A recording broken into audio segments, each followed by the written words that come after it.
बातमीपत्राच्या सुरुवातीला मोठी बातमी उच्चपदस्थ महिला अधिकाऱ्याची महिला आयोगाकडे तक्रार आहे। भाजप पदाधिकाऱ्याकडून छळ होत असल्याचा आरोप करण्यात आलाय। पुणे महापालिकेत येऊन पदाधिकारी त्रास देत असल्याचा आरोप करण्यात आलाय।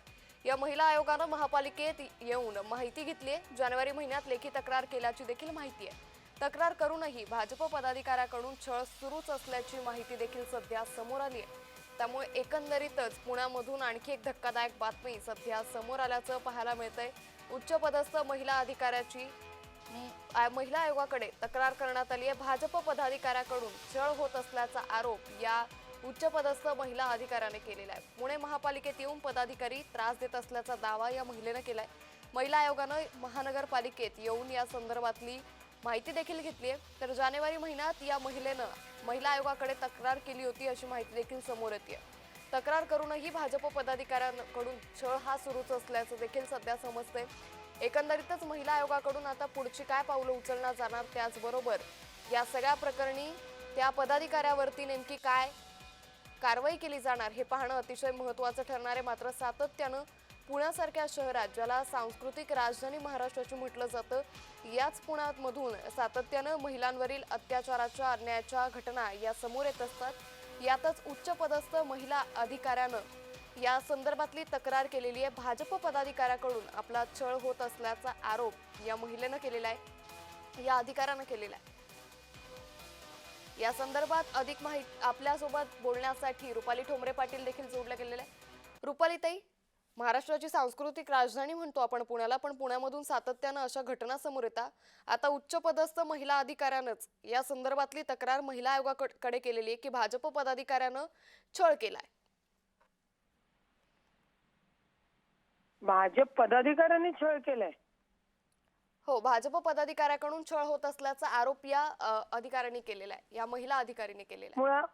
अच्छा, मुळामध्ये एक लक्षात घ्या, नक्कीच कुठल्या महिलेला, म्हणजे ते उच्च पदाधिकारी असो नाहीतर सर्वसामान्य असो किंवा कुणाची लेक असो, सून असो, बहीण असो, ज्यावेळी एखाद्याचा छळ होतो त्याच्यासाठी एकतर तुम्हाला राज्य महिला आयोग एक तक्रार करण्यासाठी असतं। त्याच्या पलीकडे दुसरा डप्पा तुम्ही पोलिसांमध्ये तक्रार करू शकता, कौटुंबिक या डोमेस्टिक व्हायलन्स किंवा हिंसाचारचे किंवा छेडछाड काय व्हॉटेवर काढली असेल ती।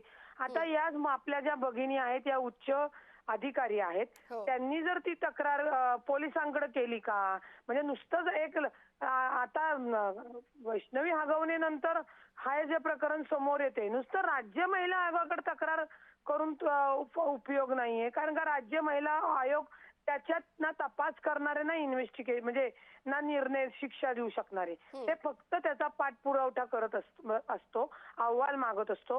त्या उच्च जी कर्मचारी आहे, उच्च शिक्षित कर्मचारी, तिने पोलीस कंप्लेंट केली का? ती करणं गरजेची होती, ती तुम्ही का नाही करत? मुळामध्ये एक लक्षात घ्या, या मुळाशी जात असताना, या तक्रार होत असताना त्या कशातनं झालेल्या आहेत? आपला काय महाराष्ट्र बिहार वगैरे नाहीये, लक्षात घ्या, की ही जी छेड काढली, ती जी छेड काढली। आता वैष्णवी हगवणे प्रकरण हे वेगळे, हे कौटुंबिक हुंडाबळीच्या ह्याच्यातनं झालेले। परंतु आता ही उच्च जी अधिकारी आहे, ही जे आणि भाजपचे ज्या भाजपने ती पदाधिकाऱ्यांनी त्रास दिलाय म्हणतात, त्यांची सुरुवात कुठून झालेली आहे ही पाहणं गरजेचं आहे। कारण का मी तुम्हाला जबाबदारीने सांगते, याच पुणे महानगरपालिकेमध्ये नगरसेविका म्हणून मी काम करत असताना एका अधिकाऱ्याची, एका कर्मचाऱ्यांनी तक्रार केली होती की तो माझं शोषण करतो। आम्ही आवाज उठवला होता सभागृहामध्ये आणि 2 दिवसानंतर आम्हाला त्यांच्या क्लिप्स मिळाल्या, म्हणजे त्यांच्या दोघांचेही संमतीचे रिलेशन होते आणि आम्ही सगळ्या महिला, ज्या नगरसेविका जो आवाज उठवला होता, आम्ही सगळ्या तोंडावर तिथे पडलो। म्हणजे मला सांगायचा हेतू आहे, या प्रकरणामध्ये या उच्च जी महिला आहे, आता तुमच्याकडनं मी ते नाव मला जर मिळालं तर मी त्यांची स्वतः भेट घेईल। कुठल्या पदाधिकाऱ्यांनी त्यांचा छळ केलाय ती तपासून त्यांना निश्चित न्याय मिळेल। परंतु नुसतंच दरवेळी आपण या महिलेचा छळ झाला, त्या महिलेचा छळ झाला, या जर गोष्टी घेत बसलो तर आपण डायरेक्ट न्याय देऊ शकणार नाही। आपल्याला तो न्याय कायदेशीर पद्धतीने, संविधानाने, खरी तक्रार काय आहे ती प्राथमिक माहिती घेऊन तपास करून निश्चित या महिलेला आपण न्याय देऊ शकू।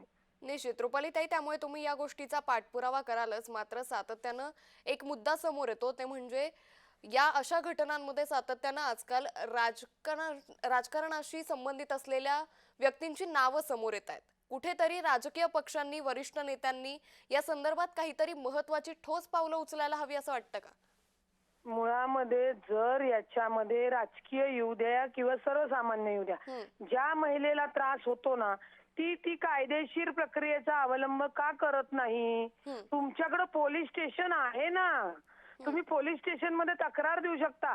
चला पोलीस पीआय तक्रार घेत नाही, एसीपी आहे, एसीपी नाही घेतलं, डीसीपी आहे, आणि एवढी पोलिसांची हिंमत नाही लक्षात घ्या की सतत तक्रार येऊन ती तक्रार नाकारण्याची.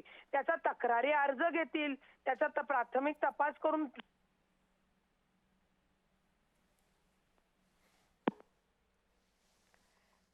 जी रुपालीताई, माझा आवाज पोहोचतोय तुमच्यापर्यंत?